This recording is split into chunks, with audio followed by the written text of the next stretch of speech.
Hi, everyone, and welcome. Thanks for joining us here at Georgetown's Initiative on Catholic Social Thought and Public Life for this live-streamed public dialogue on the consistent ethic of life after Dobbs, directions and challenges. We're so grateful to have so many of you joining us today, with more than 2,500 people from around the country registered in advance for our conversation. The responses to our dialogue show there is a hunger for the consistent call to protect human life wherever it is threatened. Just a month ago, more than 2,000 of you joined us for a vital and urgent discussion on the human cost of gun violence after Uvalde, Tulsa, and Buffalo. Now, 3 weeks ago, the US Supreme Court decided Dobbs v. Jackson Women's Health Organization, overturning Roe v. Wade and related cases and sending the issue of abortion back to the states. This decision has generated enormous conflict and calls for new responses and policy choices on an issue that has deeply divided Americans for decades. This historic moment presents particular challenges and opportunities for those of us who believe in a consistent ethic of life, in protecting and promoting the life and dignity of each and every person, especially the poor and vulnerable, and regardless of age or stage in life, ability, immigration status, race, religion, gender, any other factor. On the one hand, this new legal landscape ends a profound injustice embedded in our constitutional law and offers long sought opportunities to protect the lives of prenatal human beings. And at the same time, this new legal landscape also carries with it a heightened responsibility to listen to those who disagree with the decision and believe it is a step backward for women, and a heightened responsibility to advocate for the kinds of public, material, and social support for women and children that an authentic culture of life would offer. Context is important too. Among other things, the juxtaposition of the January 6th hearings and the Dobbs decision has underscored the long-term costs of binding the pro-life movement to former President Trump. And meanwhile, the Democratic Party seemingly has no room at all for candidates or voters who support any limits on abortion. Standing for abortion for life means more than just legal outcomes. It means supporting and respecting women and children. It means protecting the life and dignity of each person through every stage of life. It means a consistent ethic of life. So what comes next for advocates of such a consistent ethic? For people who believe that issues of life and dignity are interconnected and that we're all called to defend human life and dignity from the womb to the tomb and every stage in between, and that such a defense of all strengthens the defense of each. What are the directions and dangers for those committed to defending the life and dignity of all? What steps can Catholics and others take to help build an authentic culture of life at a time of policy challenges, political battles, and cultural conflict? What can we learn from listening to those who disagree with us? And how can we keep front and center the humanity of the women and children at the heart of this issue? How can we be a distinctive and alternative voice in public life? So to answer these questions and to help us think through responses in this sobering and clarifying moment, we've brought together a group of remarkable leaders. Erica Bakioki is a legal scholar specializing in equal protection jurisprudence, feminist legal theory, Catholic social teaching, and sexual ethics. She's a fellow at the Ethics and Public Policy Center, and her latest book is The Rights of Women, Reclaiming a Lost Vision. Kathleen Domingo is the executive director of the California Catholic Conference, where she leads the We Were Born Ready campaign to serve women, children, and families, especially women in difficult and unexpected pregnancies. Bishop Daniel Flores has been a champion of a consistent ethic of life as the bishop of the Diocese of Brownsville, Texas, along the US-Mexico border for more than 10 years. He's the chair of the U.S. Conference of Catholic Bishops Committee on Doctrine, and he's the Episcopal advisor of the Catholic Mobilizing Network to end the use of the death penalty. Justin Giboney is an attorney and a political strategist from Atlanta, Georgia. He's also the president and co-founder of the AND Campaign, a Christian civic organization that focuses on asserting both compassion and conviction in the public square. And Molly Wilson O'Reilly is an editor-at-large and columnist at Commonweal magazine. She authored a March 2022 article entitled When Abortion Isn't Abortion, Pro-Life Slogans Are Simple, but Women's Needs Aren't. Thanks to all of you who are joining us on YouTube and Twitter, and please share your thoughts on social media using the hashtag #ConsistentEthicDobbs and by tagging the initiative at GUCST Public Life. And we'll also have an opportunity for questions and answers later on, so please submit your questions for the panelists by following the prompts at the bottom of the screen. This dialogue is being recorded and it will be posted on our website and social channels for later viewing. And so now let's start this conversation. I'd like to ask each of you in turn to answer an opening question. At this watershed moment in our nation's approach to abortion, what are the most important challenges and opportunities facing advocates of a consistent life ethic? Let's start with you, Erica. Thank you, Kim. It's really an honor to be with you all for this important discussion. So I think there's a real need and opportunity to reframe the abortion debate entirely away from one that kind of trades in for the last 50 years, a talk of absolute rights to autonomy specifically, to one that really acknowledges human interdependence as the most fundamental human reality. And so instead asks sort of a different question. Basically, what injustice do we owe one another? So the kinds of questions we need to ask are, what do the mother and father owe the unborn child? What do the mother and father owe each other? What do we as a society owe mothers and fathers? I think after 50 years of really living in a society that I think has used abortion as a privileged response to paternal abandonment, female poverty, substandard health conditions, and abysmal workplace accommodations, consistent life advocates have got a lot of work ahead of us in both red and blue states, but also at the federal level, to really create a more life-affirming, women-affirming society, a society that is more hospitable to the culturally essential work of caregiving. So I realize that everyone expects politics as usual, and so that's the kind of narrative that's being pushed in our national media. But I'm already seeing lots and lots of hope for a kind of political and cultural realignment around our really important and concrete duties of care. Molly, how about you? Let's go to you now. What do you see at this moment the most important challenges and opportunities facing advocates of consistent life ethic? I have to begin by saying that for me, the Dobbs decision really didn't feel like any kind of victory because I find myself concerned about its direct consequences in putting up barriers to reproductive health care for women, especially in Republican-controlled states, but really across the country. And I also find myself discouraged looking back at the road that we took to get to this point, at all the compromises that the Catholic pro-life movement has had to make or has chosen to make along the way in pursuing ending abortion as the preeminent priority for political engagement. So I do think that this moment is an opportunity to face up to the broad realities of women's healthcare needs, of caregiving needs, like Erica was talking about, and I would certainly welcome seeing that kind of political realignment. I also hope that it's a moment when this movement and this the power and the influence that the church has built up in pursuing this movement could be used to shift attention and energy to the many other relatively neglected life issues, things like ending the death penalty and respect and dignity of refugees and immigrants and ending gun violence, and just to name a few. So I have to admit I'm struggling to be hopeful about our readiness and our willingness as Catholics or as a political bloc to meet those challenges. But I certainly do think the opportunity is there. Bishop Flores, how about you? At this time of testing, what do you see as the challenges and opportunities facing advocates of a consistent life ethic?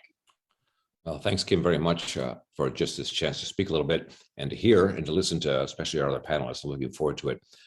Well, I would start by basically talking about how I've been speaking to my own people here in the Diocese of Brownsville. We're on the border. It's been a time of basically encouraging our people to kind of redouble our efforts to be with the people, especially with mothers, expectant mothers who need help. That's been a large part of our work over the last many years, decades really, in promoting sort of a sense of life and the dignity of the unborn child, and recognizing that it is a mother and child. And we've done that, but it's time for us to kind of, I think, take the moment and hopefully build larger coalitions of people who recognize that it's in everybody's interest to address some of the really concrete but very difficult situations that that mothers face who are expecting a child or maybe an unexpected pregnancies, and to kind of deal face to face. It's not simply a matter of principle, it's a matter of human beings. And accompaniment is a very important part of the church's witness. It's not the only part, but I think this is a time for us to be particularly focused on that. And as Molly said, I think the issue of kind of widening in a more public way, I think it's been present, but perhaps not as dramatically as it should be or can be now, because the Roe v. Wade controversy sort of has eclipsed and drowned out a lot of other voices and issues that the church is very concerned about, including the death penalty, and certainly here on the border, the issue of immigration reform, which affects real people, mothers and children, mothers who are expecting children, mothers who have children who are like 3 months old or 9 months old. And the local church, I'm talking about ordinary folks who kind of respond to that very generously. I mean, here the work has been largely a work of just putting in the hours, washing the clothes in the respite center for the mothers and the children and so forth, and to recognize that our work as a Christian people is to help a mother who's expecting a child, a mother who's having a child, and a mother who needs help, perhaps especially with regard to mentoring with a newborn child. I mean, there's a whole spectrum of things that I think the local community that I've been kind of encouraging us to kind of focus on that and to build the coalitions. The other thing I would just say, another thing that comes to mind is I think this is an important moment in sort of the relatively, I mean, in the long term of history, the relatively short history of liberal democracy. It has been a difficult and contentious time. And one of the things that I think this decision has told us is that there is not a consensus in liberal democracy about the common good and the human good. And I think we have to have that conversation. Kathleen, let's go to you. What do you think, in the middle of this contentious public debate, are the challenges and opportunities facing those who advocate a consistent ethic of life? Similar to Molly, I would say that the Dobbs decision here in California was met with mixed emotions. While we're really pleased to see the overturn of Roe v. Wade, at the same time, Dobbs is making things a lot worse for California and for those of us who are working toward a consistent life ethic. Really, the response here has just been extreme, I think, and with people really trying to almost double down on our promotion of abortion in California. So we definitely have some mixed emotions about, what this is doing in our state. I will say, though, that there are some very specific challenges. And I think for us who are promoting a consistent life ethic, that really has to do with how are we consistently advocating for sort of these two things at the same time and making sure that our voices are heard. We absolutely want to advocate for women's health, for specifically economically vulnerable women who are facing unintended pregnancies and want to know what they can do and how we can help. But at the same time, we need to make sure that we're consistently talking about those social safety nets that families and women need so desperately. And so I think for us, it's a challenge and an opportunity to push people both on the right and the left, to make sure that people on the left understand that abortion is not an answer that fixes those underlying challenges that women and families have. Abortion might be a quick fix, something that they look to immediately, but at the end of the day, women who are in really difficult, violent situations, who are in extreme poverty, abortion doesn't solve that for them. And how can we come together around that topic? And folks on the right, I think it's our opportunity to challenge them to recognize, even if we're fighting to limit abortion in California, to see how we can provide people alternatives, we also have to be working on those underlying challenges that women and families face that are really incredibly real here in California in a particular way.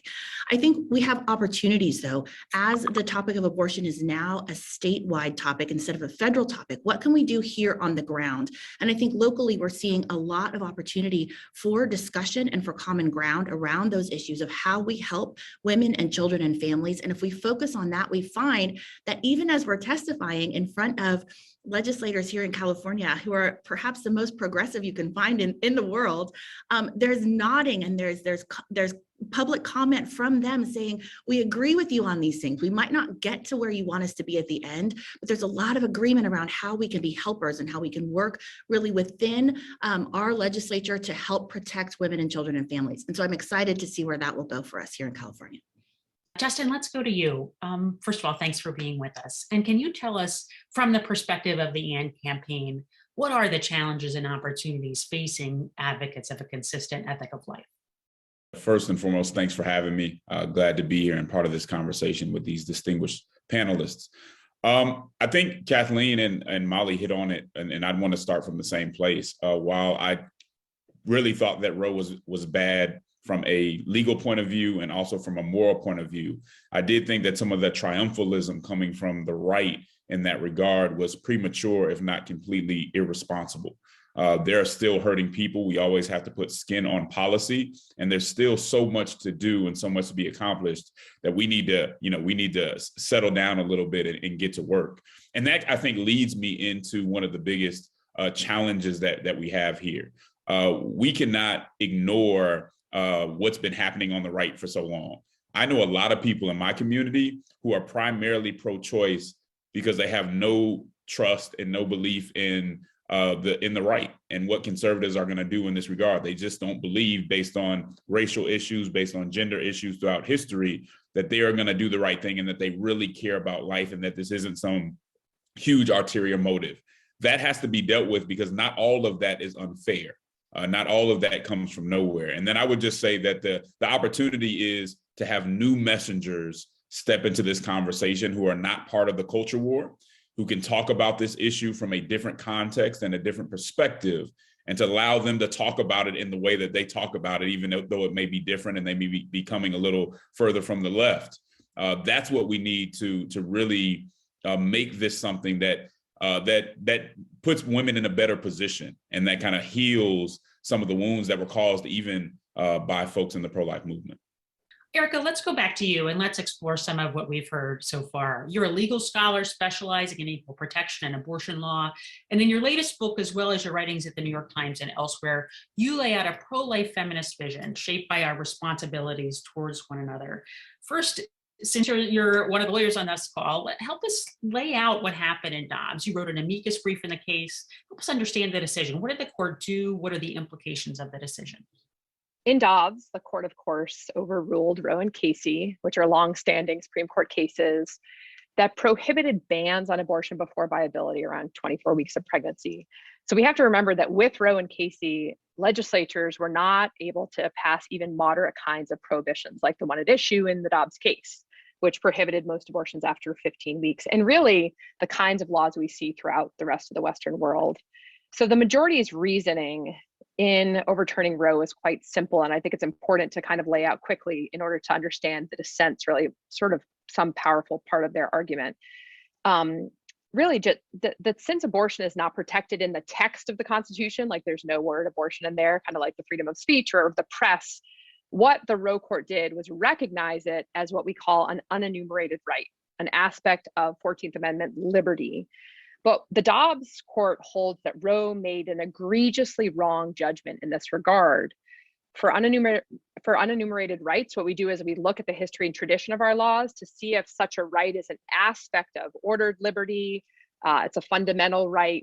We have to look and find it in the history and traditions of our laws. But as the majority points out, there's literally no legal authority. If you look all the way back through before Roe itself and the the legal scholar historian that Roe looks at, Cyril Means in particular, had ever considered abortion an aspect of this liberty.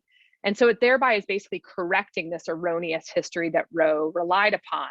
And so if you look at the appendix in Dobbs, which I think is helpful to just go check out, nearly every state law at the time of the ratification of the 14th Amendment, where this liberty term is found, and then in the decades up after that, but then up until Roe, nearly every state prohibited abortion throughout the pregnancy. And even before the 14th Amendment, the court tells us the common law had always treated abortion as unlawful as soon as it was possible, medically speaking, to detect the presence of fetal life. And so what the Dobbs court basically holds is that in our system of government, it's not up to the court, but up to legislatures to balance the various interests at stake here, which I should note is exactly what state legislatures had been doing in the years before Roe struck down every abortion law in the country. Thanks for laying that out. And I wonder how you would respond to the dissent, not so much again on the not so much in the legal weeds, but on the general point that the general point of those who argue that access to abortion is a matter of justice for women, their decision to make, and in some or most or all cases, a woman's right to bodily autonomy outweighs that of protecting unborn life. How would you respond to that argument? Yeah, I mean, I think the dissent makes a powerful argument in the sense that it lays out really the argument that's used. It doesn't go into equality arguments for abortion rights, which was interesting to me. They're really just talking a lot about autonomy. And one of the things they say is like, look, majority, why are you talking so much about history when women couldn't even vote during the time the 14th Amendment was ratified, when all of these laws were put into place? But I think in the case of abortion, it's really ill-founded, because all of these laws protective of unborn children that Roe struck down were actually supported by 19th century women's rights advocates. And it's actually something that the dissent acknowledges, but then entirely dismisses when it talks about really, grounding this right to abortion in autonomy. And I think it's helpful if they had taken some time to look at why the first wave feminists viewed abortion in the way that they did, because they first of all saw it as the act of violence it is. And I could, give you all sorts of quotes of really leading women's rights activists at that time, talking about the rights of the fetus, begin there in the womb, the care for embryonic life, all of that. But they also understood that maternal responsibilities to care and nurture one's child begin when the child is still developing in their mother's womb. And so they were really fighting for their rights in order to care for, the responsibilities that they had. And so they didn't view themselves as fundamentally autonomous because, well, human beings aren't fundamentally autonomous. We are interdependent and have these responsibilities to one another.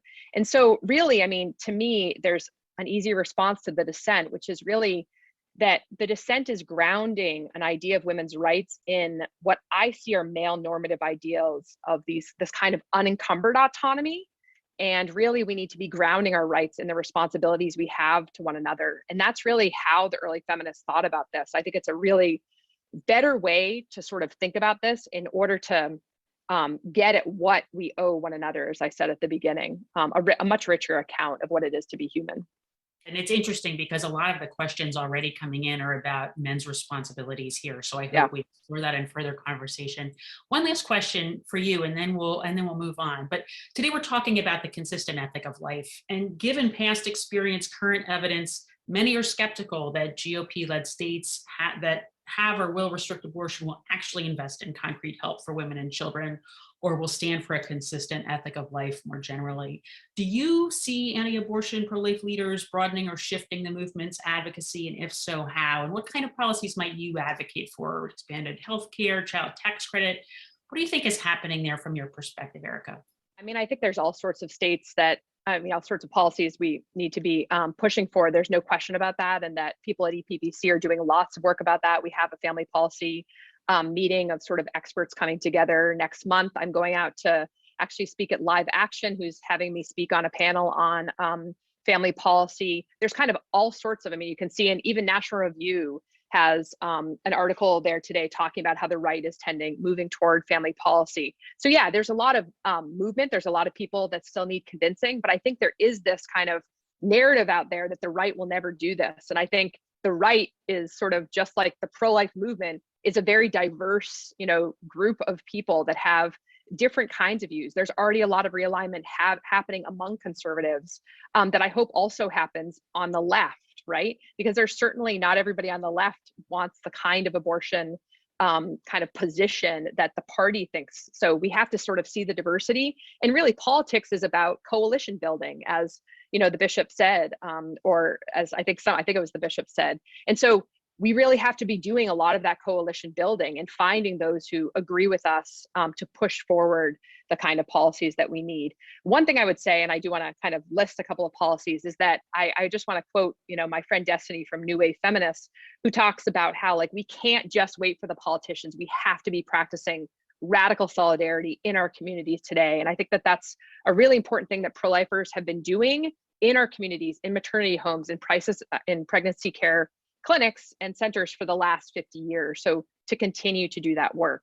So I think there's a lot of good things that we can do. I have a big piece coming out actually tomorrow.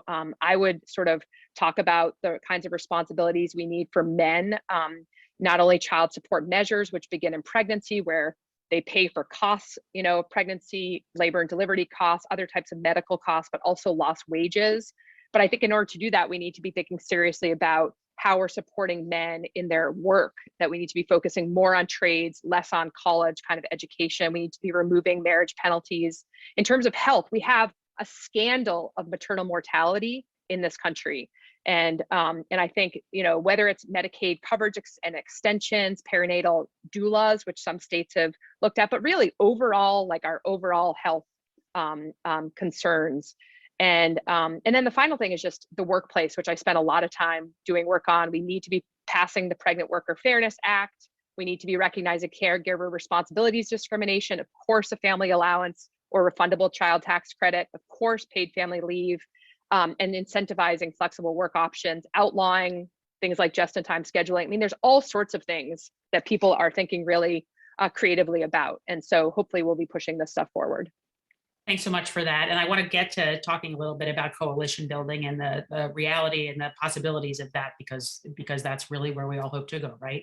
Molly, I want to turn to you now. You're an editor at Commonweal. You followed this issue closely for a long time. You had this great piece, interesting piece, really, when abortion is an abortion. Pro-life slogans are simple, but women's needs aren't. You note that you're still a woman who would not choose to have an abortion, but you're also a woman who owes her life to accessible reproductive care. Can you tell us a little bit more about your own experiences here and your reaction to the Dobbs decision? And then I'll talk about this coalition building that we just heard about. So yeah, my reaction to the Dobbs decision was very much colored by my personal experience that I wrote about in that column that you mentioned. So briefly, about 1.5 years ago, I had a pregnancy end in a miscarriage that ultimately needed an emergency D&C to resolve. And I was and kind of am embarrassed to have to admit that far into my life as a Catholic woman, as a politically engaged person, and as a mother, because I have 4 children already, that it still came as a surprise to me that a person like me can follow all the rules, you know, and do all the things that the church says I'm supposed to do, and fully embrace the claims that fetal life has on me, or the obligations I have as a mother, and still find myself in a position of needing an abortion to save my life. Now, the procedure that I had, of course, medically speaking, is an abortion. In terms of what the church would describe as an abortion, it was not something the church would object to. It was not morally a complicated case. It was not medically a complicated case, at least not in New York. But legally, when you begin to put restrictions on when and whether that kind of healthcare is available to women, you immediately create situations where a woman whose life is in danger is going to have barriers put up that will increase suffering and could ultimately lead to death. And I think will lead to more deaths in this country, because not only because of the restrictive laws that are coming back in many states, but also because of the upheaval in the laws and how quickly they're changing and courts overturning them, all of the uncertainty. It leaves women like myself in that situation outside of the conversation about accompanying women, about meeting women's needs, and about what it means to support dignity and support you know, the dignity of human life at all stages. So it was fairly radicalizing, I think, for me to find myself in that situation, and it left me feeling very apprehensive about what the state of abortion law is now, and where it will go now that Roe has been overturned. Well, so what kind of actions and advocacy do you expect to see, and what do you like to see? What would you like to see from Catholic leaders, from other leaders now in the pro-life movement, and those who advocate for a consistent life ethic, given your experiences, given your reactions here? That's a difficult question for me, honestly, because it's hard for me to recognize how you can advocate for restrictions on reproductive care, on this category of medicine, and not leave out women who are in situations like mine. Even though at the same time, I find myself really alienated by the abortion rights advocacy rhetoric that is dismissive of the idea that life in the womb has value, or that wants to characterize that as a fanciful religious thing to believe. I don't think that it is fanciful. I don't think that you need to have any particular religious conviction to recognize that human life in the womb is human life, and that there is a danger to treating it as disposable. So I don't know. I'm not sure how to resolve those things, and I'm in a position now, I think, of feeling sort of despairing about people on either side being able to acknowledge those things. But what I would really like to see, especially from people who are already established as pro-life voices, is genuine commitment to other kinds of life issues. Because my concern is that this victory of overturning Roe will not be a victory in the sense of now we can refocus, now we can take up other priorities, because I think there's always more to do, or there always will seem like there's more to do in creating restrictive abortion laws and pushing for a federal law and that kind of thing. And there will always be excuses not to look at things like the death penalty, things like gun violence, things like expanding healthcare, which I think would go a long way towards solving a lot of the problems that come with uncertainty for women whose lives are really at risk. And just to say, just as some on the right often do not stand up for a consistent ethic upholding the dignity of all human life, some progressives also often fail to fully support a consistent ethic that includes protection for the lives of unborn children. We saw that in the wake of the Dobbs decision. Do you agree with that assessment? And if so, or if not, how can and should progressives and other Catholic leaders, those listening to this discussion, actually demonstrate a consistent commitment to life, including at the beginning of life? Yeah, I mean, as I say, just rhetorically, I think there's a real commitment to denying the possibility that life in the womb can mean anything. And I think people are rightly kind of skeptical of that and turned off by that, because it does raise a question of, you know, at what point does life become something that we are obligated to protect? That said, though, I'm not sure if the conservative movement is going to go as far as it can with this, and it looks to me like that's the goal, which is to say push for a federal ban on abortion, or even a constitutional personhood amendment, fetal personhood amendment, that kind of thing.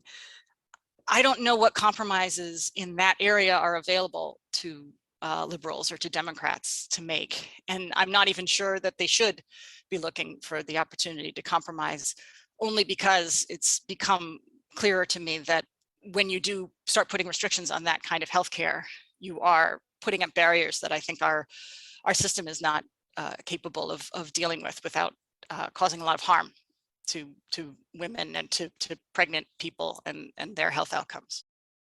Bishop Flores, I'd like to turn to you now. You lead the Diocese of Brownsville, Texas. You've long championed a consistent ethic of life there. You're speaking to us from a community that sees the threat to life and human dignity that migrants and refugees face every day. You're closer than many of us to Uvalde and the horrific shooting there. You're the bishop moderator of the Catholic Mobilizing Network Against the Death Penalty. And you're also an outspoken defender of the lives and dignity of unborn children. You welcome the Dobbs decision and its strengthening of protections for unborn life. How do you hold these things together? How are they part of an integrated whole? And why don't many people see this? Well, thanks for the question. I think seeing is you say why people see or don't see this. Seeing the dignity of the human person, which is something that is at the heart of any sort of legal just system that we try to construct as human beings in any society. It's a seeing of who is included in the human family is the big question that sort of sustains the undergirds any sort of common searching as a community for what is just and what is right.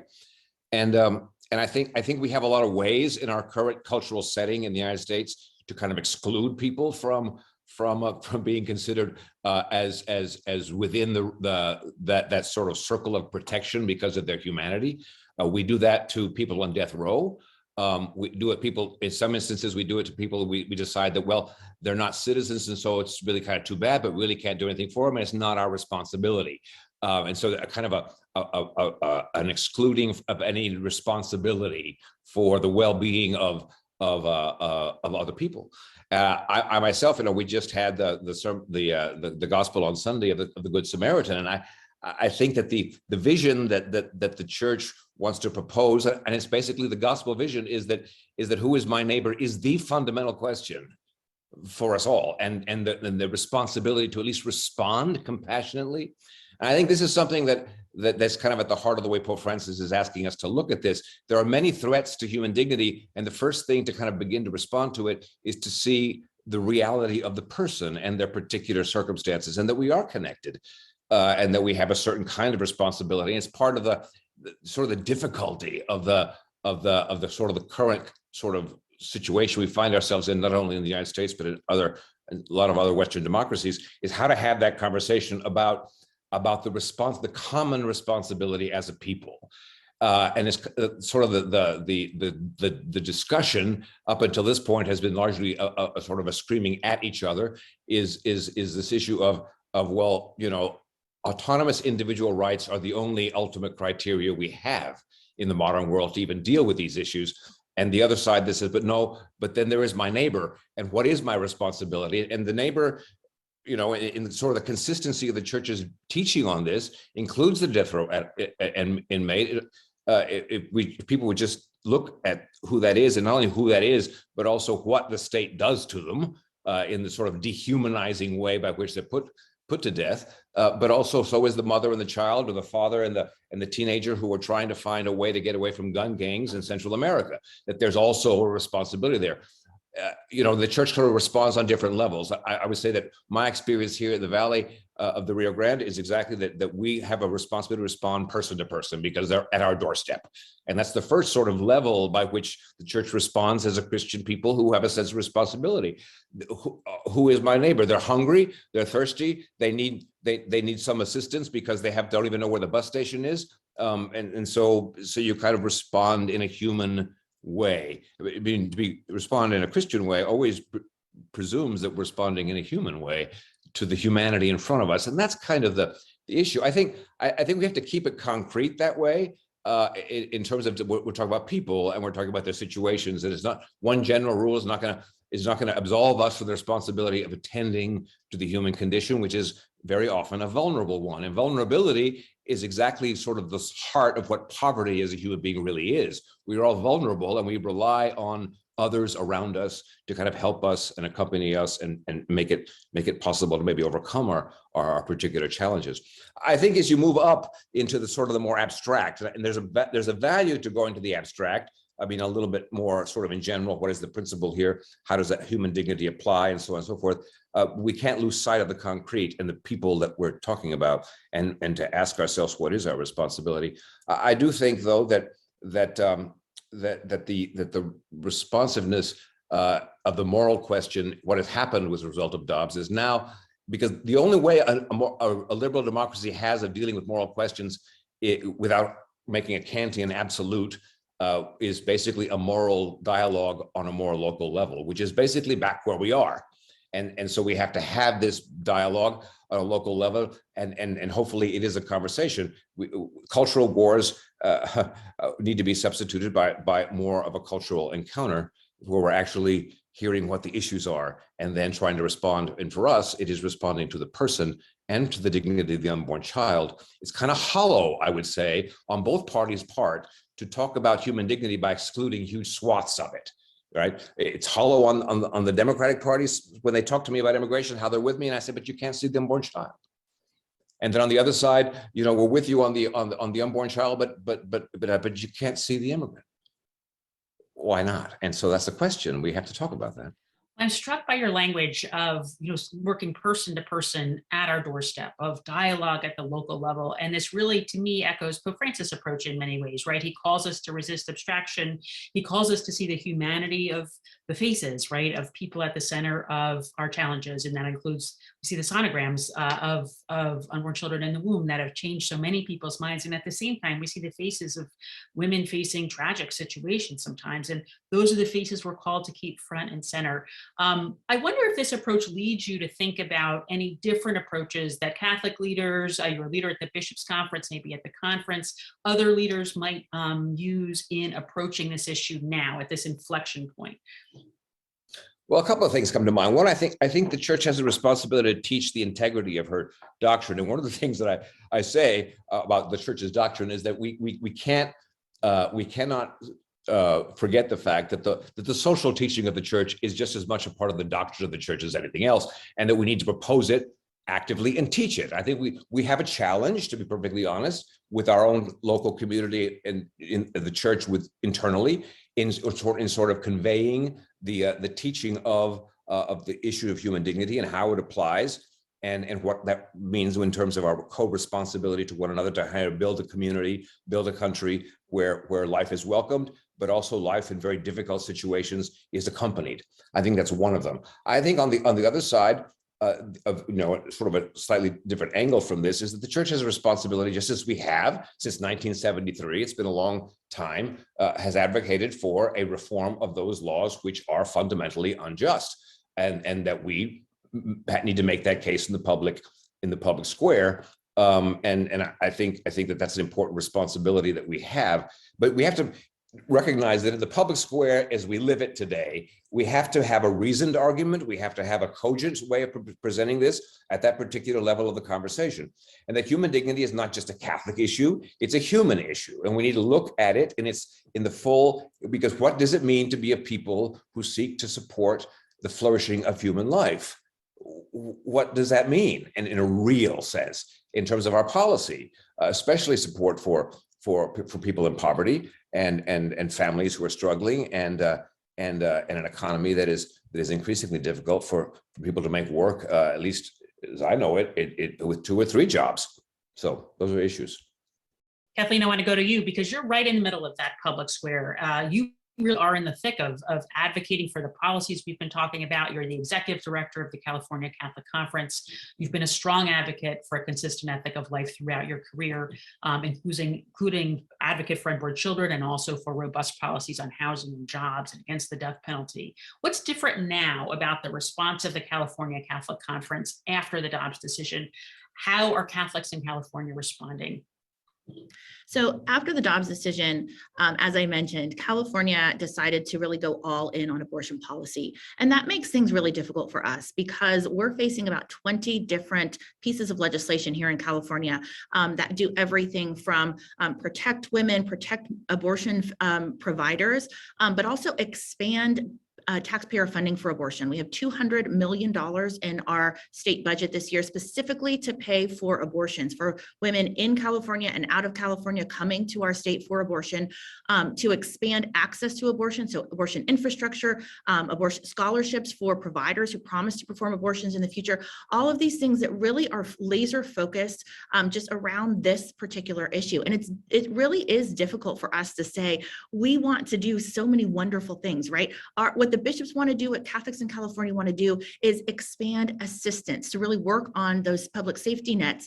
But we're forced at this point to also really focus in opposing. So that's okay. We're opposing all of those bills, and that's absolutely necessary. At the same time, we're working really diligently to provide some really good bills for homeless pregnant women to expand their access to housing, to make sure that the paid family leave in California is expanded so that those women who are in the lowest paying positions actually get a far greater share of their normal salary under paid family leave in California. Things like that that are making the social safety net actually help real women and real families that we talk to every day. We're keeping really close contact with our community organizers, with people out in the parishes and in the diocese. And that's what I love, is to find out real stories. So Molly, I want to thank you for that story that you shared, because I think it's really helpful sometimes in this debate to remember that these are real women, real families facing these crises. And what we hear on the ground is people saying, listen, it's really hard to raise families in California. My goodness, the cost of living here is incredible. Gas prices soaring through the roof. Housing is out of reach for most Californians. it's difficult to just live here. And yet the answer from the California legislature is abortion. When really people want to have children, they tell us that they can't have the children that they'd like to have. Their children are not thriving. The education system in California is terrible. They are looking for help just to get by and to raise their families well. And so armed with that information, we go in and talk to legislators and say, abortion does not solve the problems of California families and California women.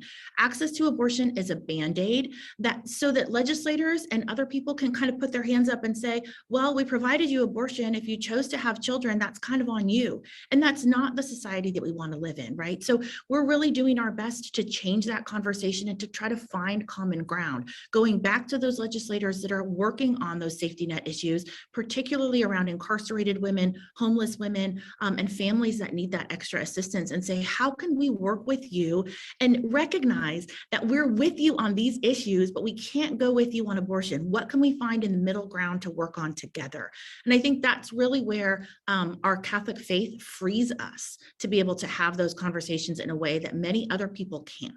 So it's really encouraging in that level.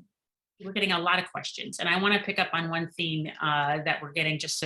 You are in a great position to answer it. You have a really good lens, in my view, on advocacy and action at the federal and state level on actual policy proposals. So do you see evidence that GOP leaders, pro-life organizations will work effectively to pass legislation that will result in substantial additional support for women and children?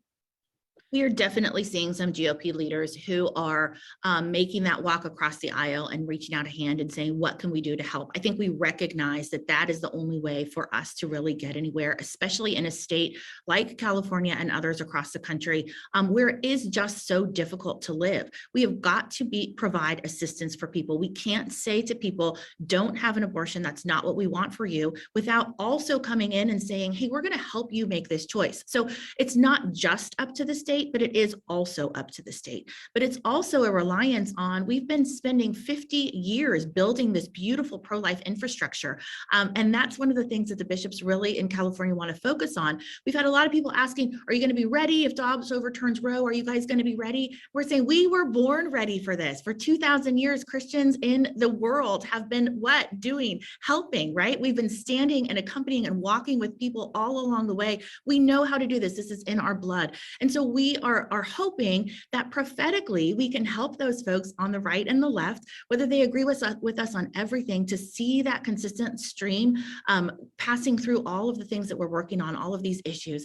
And really, when we walk into a room, legislators don't love to see us coming on the right or the left. But when I know that that's happening, that's when I know that we're doing our job right. We're challenging both folks to see things from a different perspective, to say, if you're asking a woman to recognize the dignity of her unborn child, are you first showing her dignity? Are you treating her with dignity and helping her through that process so that then she can welcome a child in love? Are you doing that? So that's the kind of things that we're trying to do. We're seeing movement. It is slow, and people are definitely, kind of getting into their corners. But the folks in the middle, the folks that we're talking to on the ground as we're surveying and doing focus groups around different things, they are showing us a very different side of Californians, where they are coming and saying, listen, we don't want this. We are not on the extremes. We are in the middle. We support women and children and families. And we are seeing a vast majority of Californians against late-term abortion, against taxpayer funding for abortion, wanting to have parity and wanting to help women and children and families. But Kathleen, do you see, in the same vein, do you see that there's evidence that Democrats will accept any limits on access to abortion in California? Is there a way forward? Like, how do we form a way forward in this heated moment in deep blue states, in purple states? That's a tough question.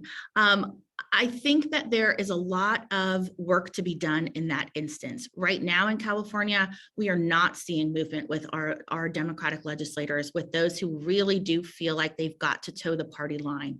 What we do see, though, is a real shift in voter emphasis on what they want. They are not interested and at all in line with what the party is saying on abortion without limits. They want limits. We've had a lot of people who are telling us, especially Latino voters, especially independent voters, which is growing in California.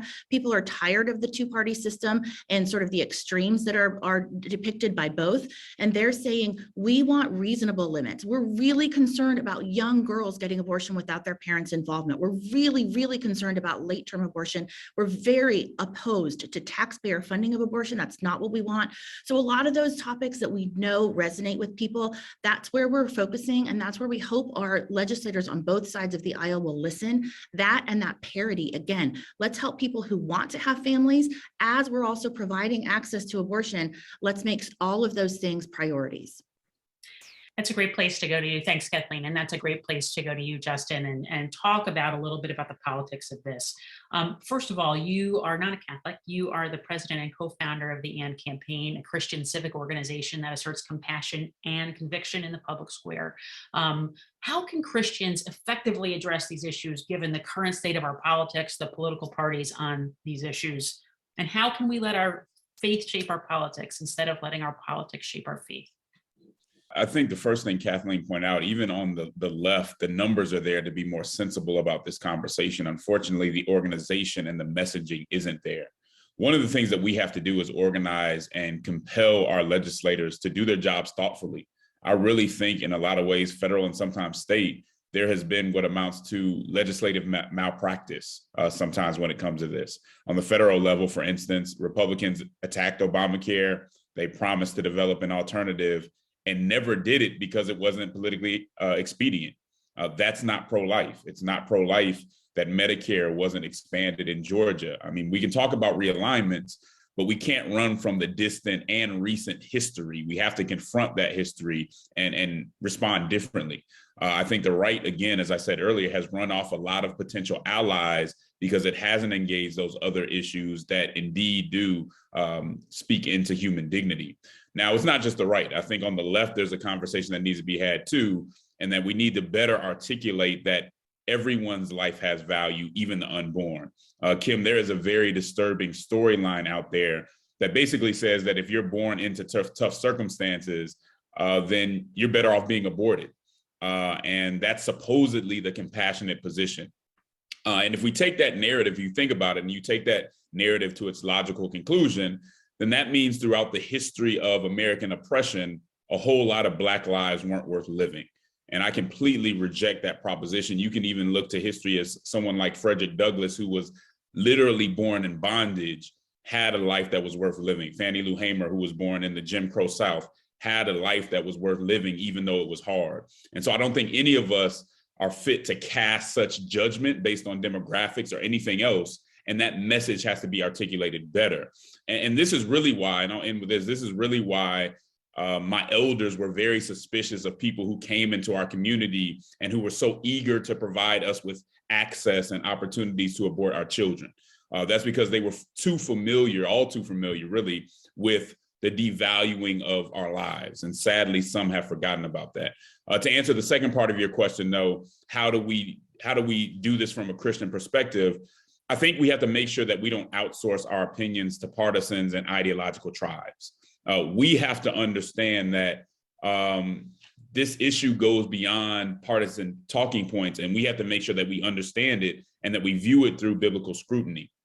Again, we can look at this culture war where a lot of people get caught up in that and they take one side, and then whatever issue, whatever direction their side goes on a certain issue, they kind of go with it. We have to push back against that. I've seen, unfortunately, even after after the Dobbs case came out, there were some preachers standing in pulpits giving pro-choice sermons based on cliches and hackneyed political talking points. That can't happen. But I think the weight isn't completely on one side or the other. We all can do a lot better, and we need to really get on that.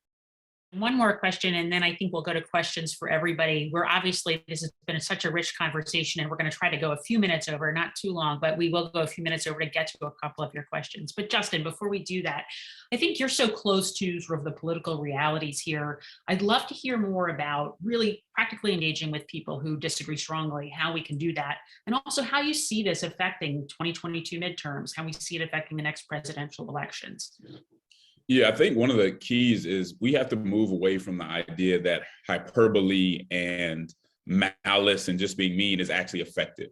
A lot of people will say, hey, I'm very passionate about this, And so that's why I act in this way. But we have to realize that it's counterproductive. That if you want to have a conversation with somebody, if you want to persuade them rather than always trying to persuade them to compel them, that you're going to have to, number one, listen to what they're saying. You're going to have to be honest enough to confirm or affirm rather what they're saying that makes sense. And then as you challenge them, do so that's not in a way that's saying, look, I'm trying to make sure that you come out of here humiliated. No, I'm trying to make sure that you understand where I'm coming from too, because one of the things that I saw in this conversation after Dobbs, so many people don't know the other side of the argument. And if you come to them, even if you have the better argument, but you come to them with malice and you come to them in a way where they think you're trying to humiliate them, why would they listen? The second part is we have to prove that we really care. And so we can't be pro-life and at the same time say, but please don't take $1 out of my pocket. If it takes another dollar out of my pocket, I'm not with it. That's not the pro-life ethic. And no one's gonna believe you have credibility if that's the way you conduct yourself.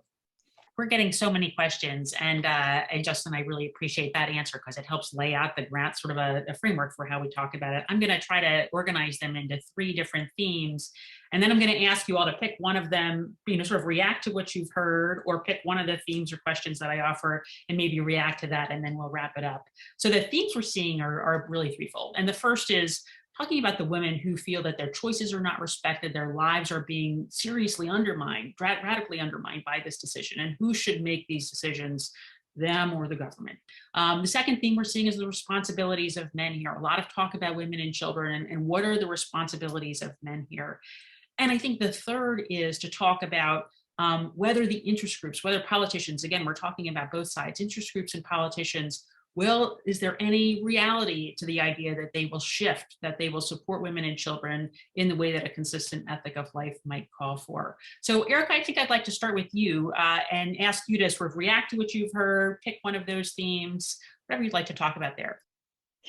Yeah, I'd like to talk about all of them. No, I mean, a lot of my work, I talk about men and responsibilities. I have a whole book devoted to to this in the rights of women. Just really how men are responsible, need to be responsible, and engaged fatherhood is really the single best response to the asymmetries between the sexes. But I have just really enjoyed listening to all of you. Really, some really inspirational, beautiful things. And I just want to respond to one particular thing because I just think there's a lot of misinformation out there.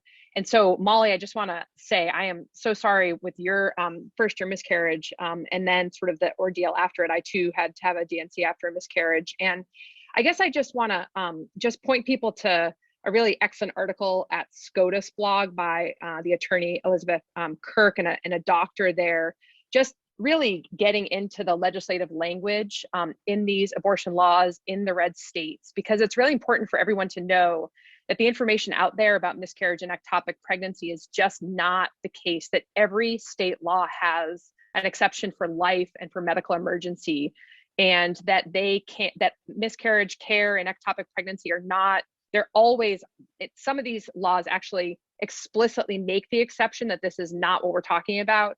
And then others, because there's this life exception. I just think it's important because there's a lot of, I think that the misinformation out there is actually more harmful than the laws themselves, because I worry so much that women will think that they can't get care in those states and then not go, and their lives will be threatened in that way. But there's I could certainly read some of the language from those laws, but that always ectopic pregnancies can be dealt with, miscarriages can be dealt with. And so really, doctors always have to be considering and making sure that they're prioritizing the life of the woman. Thank you. Molly, let's go to you with that and with your reactions to what you've heard, and also the kind of 3 themes that we've talked about, right? Women who feel that their rights are being undermined, responsibilities of men, and how interest groups and politicians are going to react to this important historic moment.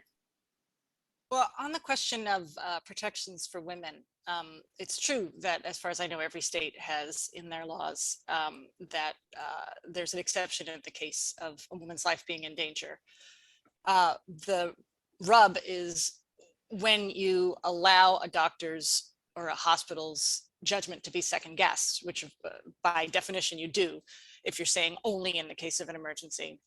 Then you set up a situation where there are all questions about Who makes that determination? What do you have to prove to show that this is a legitimate emergency? Who has to be consulted, and how much time do you have to get that done? And there are lots of stories already from other countries and from Catholic hospitals where women's lives are being put at unnecessary risk to satisfy those requirements and those legal complications, the risks to doctors and to anybody who's involved. So that's really kind of where my narrow focus is on this question. I kind of want to change the subject a little because of something that's been in my mind thinking about this consistent ethic of life. I think something that functions politically a lot like abortion is immigration and immigration restrictions. And I've been thinking about that tragedy near San Antonio, where there was the tractor trailer of more than 50 migrants were killed, died in this tractor trailer. Because the way that we discuss immigration, like abortion, I think we go straight to, both political parties go straight to talking about border enforcement. And there's very little conversation, functional conversation about either the underlying reasons that make people so desperate that they will risk everything to get their families into this country, or the consequences of focusing only on the laws that will keep them out. So the response, from right-wing politicians, from conservative politicians in Texas and elsewhere immediately was, well, this is the fault of Joe Biden and his open borders, which is preposterous, of course, because if we had open borders, people wouldn't be sneaking across them in the back of trucks. But it's all going to the battlefields and taking up the talking points and never looking at the human dignity. And I think that if we are committed to a consistent ethic of life, not just around abortion, but around all of these other issues, when 50 people die in these horrible circumstances, it's incumbent on us, I think, especially as people of faith who are supposed to be nonpartisan in our advocacy, to look at who were those people, why were they here, and what can we do, not just to keep them out so we don't see those tragedies in our country anymore, but to address the problems. I think that's applicable to abortion too. Thanks so much, Molly. And Bishop Flores, that's a great moment to go to you. What is your reaction to what you've heard here today? How do you feel about the three themes we've really picked out from the questions? Women who feel that their rights are being undermined. What about men's responsibilities here? And will we really see interest groups and politicians shifting to support a consistent ethic in a real way? And finally, I just put out to all of you as we're wrapping up, if there's one thing people who are watching might do here, feel free to answer that as well.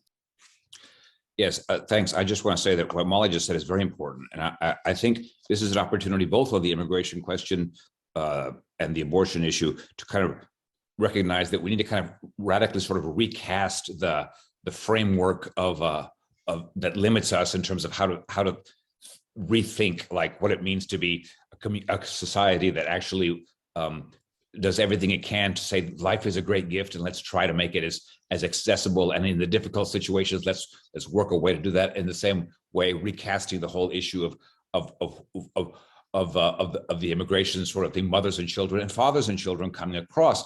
Who we should remember are a great many of them. And if you actually talk to the immigrant families, it's basically their instinct to protect, right? Is to protect their children who are subject to gangs, who are subject to being shot if they don't. I mean, this is all very real.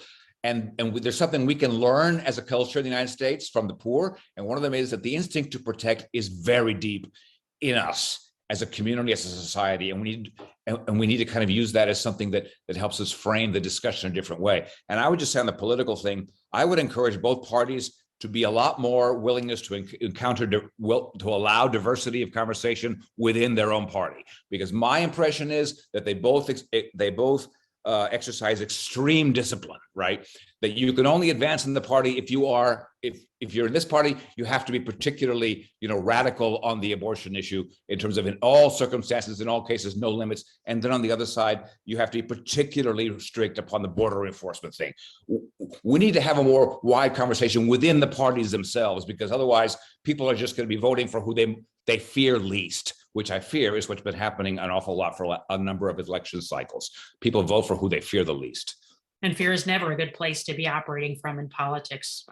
Kathleen, that's a good transition point to you. What are your reactions to what you've heard, to the themes of our questions that we're receiving? Maybe something that viewers might take away from this conversation.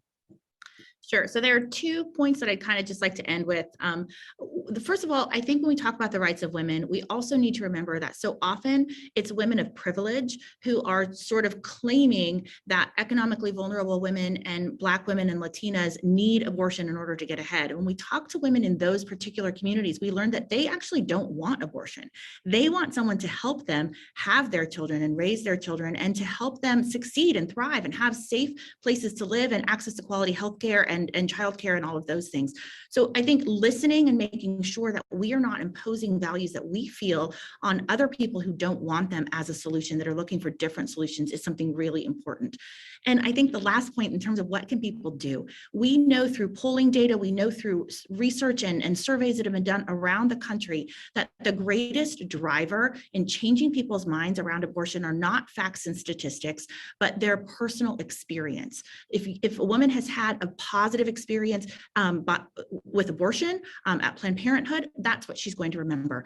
Why don't we work on changing those positive experiences for women in need by making sure that we are the positive helping answer? When we help women to find alternatives, when we help them to get the help that they need so their families can thrive, so that they can have the children they say they want, that will change their mind on abortion. And then their friends and coworkers and family will get that message, and they all will have a very different opinion of what is best and who is there to help. And I think that's something we can all do no matter what side of the political divide we're on. Justin, help wrap us up here, please. What are your reactions to what you've heard? Do you want to pick up on one of the themes that our audience are sending in their questions? Is there something that people who are watching can take away from this conversation and act upon?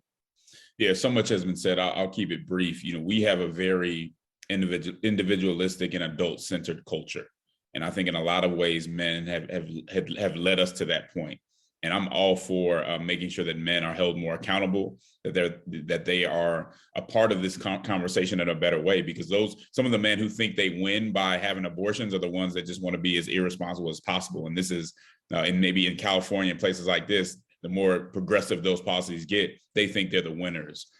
And I think we as a culture and a society have to make it very clear that nobody's the winner in that situation, that we'll all be held accountable and are part of the process.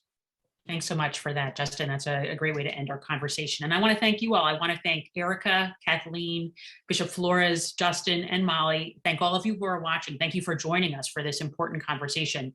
Just a reminder that this discussion will be recorded, posted at our website, on our social channels. We'll have follow-up resources posted there as well from this discussion. As we close, I just want to take a moment to note the passing of Mark Shields, who was a great friend and regular participant in our initiative gatherings here. We are honored at the initiative to be hosting a celebration of Mark's life and legacy on September 27th. This will be an in-person gathering here at Georgetown for Mark's family, his friends, his former colleagues, and his many admirers. I'm sure there are many of you watching. We'll hope you'll join us here if you can, and a video will be available after the tribute. We have many other dialogues in the works for the fall, and please be sure to visit our website to get the specifics on those. I want to thank my colleagues, John Carr and Anna Gordon, for all their help putting this dialogue together. I want to especially thank and welcome Christian Sunan, who is our new projects manager. Christian is formerly of the Keno Border Initiative, and he's attended our Latino Leaders and Salt and Light gatherings, and he's now on deck to help us organize them. So welcome, Christian. Thanks to you all, and we look forward to having you join us again.